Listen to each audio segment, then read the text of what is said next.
জয় শ্রী মহাকাল, রাধে রাধে বন্ধুরা, জয় শ্রীরাম। তোমরা সবাই কেমন আছো?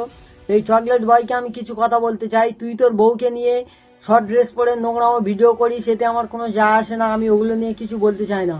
কিন্তু তুই তোর বউকে মা কালী সাজিয়ে কি করছিস রে? এগুলো সোশ্যাল মিডিয়াতে নোংরামো শুরু করেছিস।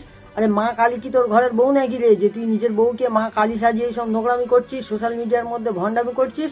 আসলে তুই চকলেট বয় না রে, তুই তো বোকাচোদা বয়, শালা শুয়োরের বাচ্চা। দুটো ভিউজের জন্য মা কালীকে রাস্তায় নামিয়ে দিচ্ছিস, নিজের ধর্মটাকে ছোট করছিস শালা। দুটো ভিউজের জন্য, দুটো টাকার জন্য শালা এসব করিস না রে শুয়োরের বাচ্চা, চকলেট বয়। আসলে তুই চকলেট বয় না রে, তুই বোকাচোদা বয় শালা।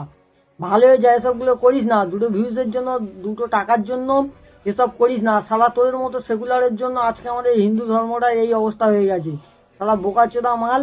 দুটো ভিউজের জন্য, দুটো টাকার জন্য শালা নোংরামো করছে সোশ্যাল মিডিয়াতে নিজের ধর্মটাকে নিয়ে। শালা করিস না এসব, ভালো হয়ে যা শালা। বাঁচতে পারবি না রে শালা বোকাচোদা, নিস্তার পাবি না। ওপরে গেলে ভগবান থেকে ক্ষমা করবে না রে শালা, নিস্তার পাবি না এগুলো থেকে।